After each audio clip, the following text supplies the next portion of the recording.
Welcome to our third class of website designing. इससे previous जो classes में हमने टिव का टैग, टिवियन का, डेल का, डिलीट का, बी का, बोल्ड का, आई का, इटालिक का और ऑडियो वीडियो का टैग दिखा था। कमेंट्स का टैग सही से कवर नहीं था वह हमारे से, और एंकर का टैग, एक का टैग रह गया था उसमें, वो हम जो है कवर करेंगे इंशाल्लाह। बाकी आज की क्लास में हम OL, order list, UL, unorder list, summary, details, A anchor का टैग जो पिछली क्लास में रह गया था, ऑप्शंस और सिलेक्ट के टैग हम आज कवर करेंगे इंशाल्लाह इस क्लास में। सो सबलिम टेक्स्ट आपने डाउनलोड कर लेना। मैंने भी सबलिम टेक्स्ट डाउनलोड कर लिया बिकॉज प्रीवियस भी क्लासेस में हम नोटपैड यूज कर रहे हैं बेसिकली, तो एडवांस भी हमने जाना है, इसलिए अब आप सबलिम टेक्स्ट को डाउनलोड करेंगे। अच्छा, सिंटैक्स के लिए आप अगर इसके अंदर लेस देन का साइन और एचटीएमएल लिखेंगे तो ये ऑटोमेटिकली जो आपका सिंटैक्स है वो लिख देगा। सजेशंस वगैरह भी ये दे देता है आपको ना, ऑटोमेटिक। सो सबसे पहले हम अपना डिटेल्स का टैग देख लेते हैं। डिटेल्स के टैग के अंदर हम अब ये देखें, डिटेल से, ये डिटेल का टैग, डिटेल्स आ गई जिसको हम क्लिक करने पे इसको अप डाउन कर सकते हैं। ठीक है, अब डिटेल्स के टैग के अंदर अब हम समरी का टैग लगाते हैं। अब ये डिटेल्स के अंदर ही समरी आएगी, ये आपने ध्यान रखना है। समरी के टैग से क्या होगा कि जो इसकी ये जिधर लिखा है ना डिटेल्स, इसके हम समरी ये चेंज कर सकते हैं। ये क्लिक करने में ऊपर नीचे आने, ये डिटेल्स है और ये समरी हम इसकी चेंज कर सकते हैं समरी का टैग लिख के। समरी के अंदर हम लिख लेते हैं ऑप्शंस। जैसे मैंने ऑप्शन लिखा, डिटेल्स की जगह कन्वर्ट होकर ऑप्शंस आ गए। ठीक है, अब इसके अंदर मैं रख सकता हूँ ऑप्शंस। ठीक है, या पैराग्राफ कोई भी रख सकता हूँ, या ऑप्शन रख सकता हूँ। वो फिर इसको क्लिक करने पर नीचे हमारे पास ऑप्शन आएंगे इसके। जैसे पैराग्राफ रख देता हूँ 1, ऐसे मैं नीचे पेस्ट करके यहाँ ऐसे लिख के इधर 2, 3, 4 जितने मर्जी इधर मैं रख सकता हूँ। ठीक है, एक और मैं इधर पैराग्राफ लिख देता हूँ TWO2। ठीक है, सेव किया, रीलोड किया। अब जैसे मैं इसको क्लिक करूंगा तो ये देखिए, ठीक है, क्लिक करने पे ये मेरे पास डिटेल्स के ऑप्शंस आ रहे हैं इधर नीचे। ठीक है, डिटेल्स के नीचे मेरे पास क्लिक करने पे ऑप्शंस आ रहे हैं। अब ये तो हमारा हो गया डिटेल्स का टैग। अब हम सिलेक्ट का टैग ले लेते हैं। सिलेक्ट का टैग भी ऐसी है सेम। सिलेक्ट का टैग के लिए हमने सिलेक्ट का टैग लगाया, इसको सेव किया है, जी हमारे पास एक इनपुट सी बन के आ जाएगी, इसको हम क्लिक करने पे ओपन क्लोज कर सकते हैं। ठीक है, अब सिलेक्ट के टैग के अंदर हम ऑप्शंस रखेंगे। ऑप्शन, ओहो ये तुम छोड़ लिख दिया। ऑप्शन, ऑप्शन के अंदर हम इधर अपना 1 रख लेते हैं पहले, ताकि हमें थोड़ा सीक्वेंस से पता लगता रहे। 1, एक और ऑप्शन रख लेते हैं, ऑप्शन TWO2। सेव किया, रीलोड किया। अब देखेंगे ऑन क्लिक पे हमारे पास ये ऑप्शंस आ रहे हैं। ठीक है, ये किसी है सिलेक्ट के टैग से हमारे पास इनपुट क्रिएट हुई। ऑप्शंस के टैग से हम इसके अंदर जितने भी ऑप्शंस है वो क्रिएट कर सकते हैं। ठीक है, और डिटेल्स के टैग से हमारे पास ये डिटेल्स का आइकन वगैरह आया, जिसको ऑन क्लिक पे हम ओपन क्लोज कर सकते हैं। और समरी से हमने इसकी जो टेक्स्ट है जिधर डिटेल लिखा हुआ था ये हमने इसको चेंज कर दिया। ठीक है, उसके बाद इसके अंदर भी हम ऑप्शंस लिख सकते हैं। ये जो पैराग्राफ है ना, इसकी जगह हम ऑप्शंस लिख सकते हैं। ऑप्शन से भी सेम इसके अंदर ऑप्शंस आएंगे 1, 2, उसके अंदर हम लिखेंगे ऑप्शन का टैग लगा के।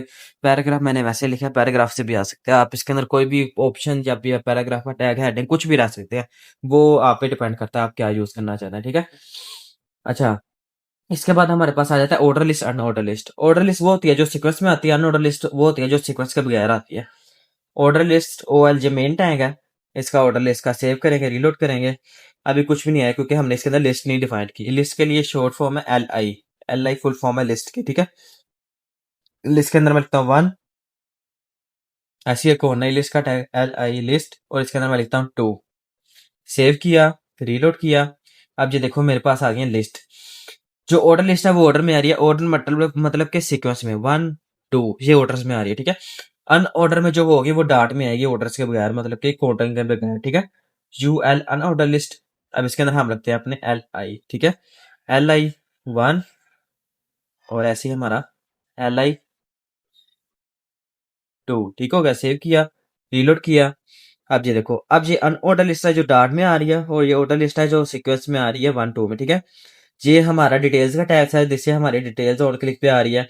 ये हमारा समरी का समरी कह रहा हूँ, सॉरी, ऑप्शन सिलेक्ट ऑप्शंस का टैग था जिससे हमारे इनपुट और उसके अंदर सिलेक्ट करने पे ऑप्शंस आ रहे हैं हमारे पास। ठीक हो गया, अच्छा, इसके बाद हम अपना एंकर का टैग दे देते हैं जो हमारी नेक्स्ट क्लास में रहेगा था, पिछली प्रीवियस क्लास में। ऐसी एंकर का टैग अगर आप लगाएंगे, ये एंकर के टैग के अंदर आपको एट्रीब्यूट और इक्वल टू वैल्यू भी देनी पड़ेगी। उसकी एंकर का टैग होता है असल में दूसरे किसी डायरेक्शन में जाने के लिए, या दूसरे किसी लिंक पे जाने के लिए। ठीक है, या किसी दूसरे पेज पे जाने के लिए। उसके लिए हम इधर लिख लेते हैं क्लिक। जैसे मैंने क्लिक लिखा है, इधर रीलोड करता हूँ तो ये क्लिकेबल लिंक बन गया। पर ये देखे क्लिक करने पे मेरा ना जो लिंक है वो नहीं चेंज हो रहा है ना, या मैं किसी और दूसरे पेज पे रीडायरेक्ट नहीं हो रहा। उसके लिए मुझे इधर एक लिंक देना पड़ेगा स्पेसिफिक कि इसको क्लिक करने पे ये किस लिंक पे जाए। ये होता है हमारा एट्रीब्यूट। href मतलब कि लिंक, इसके अंदर कौन सा हमने href लिंक कहते हैं, और इक्वल टू एट वैल्यू, इसकी वैल्यू क्या होगी, attribute equal to value. Value के अंदर हम लिख लेते हैं यूट्यूब का लिंक लगा देते हैं हम। चलो इधर मैं लिखता हूँ youtube.com। ठीक है, जैसे मैंने सर्च किया, मैंने इस लिंक को कर लिया कॉपी। कॉपी करने के बाद मैं इधर आया, इधर मैंने इसको कर लिया पेस्ट। पेस्ट करने के बाद सेव किया, सेव करने के बाद इधर रीलोड किया।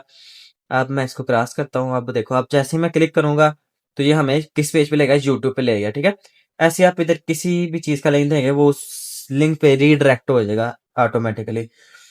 कमेंट्स का एक दफा मैं आपको और बता देता हूँ।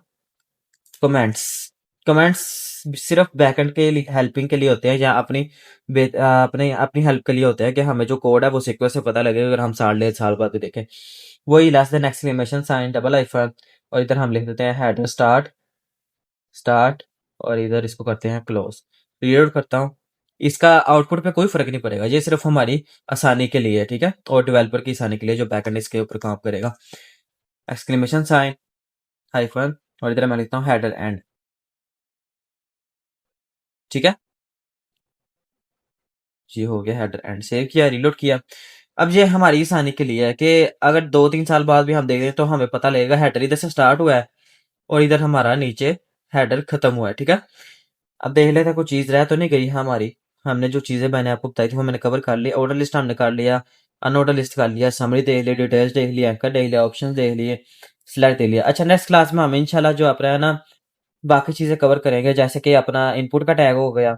इनपुट के टैग के अंदर हम अपने जो टाइप्स वगैरह हैं सारी उसकी वो देखेंगे। उसके अलावा हम फॉर्म बनाना देखेंगे। तो नेक्स्ट क्लास में इंशाल्लाह मिलते हैं। बाकी आज के लिए सिर्फ इतना।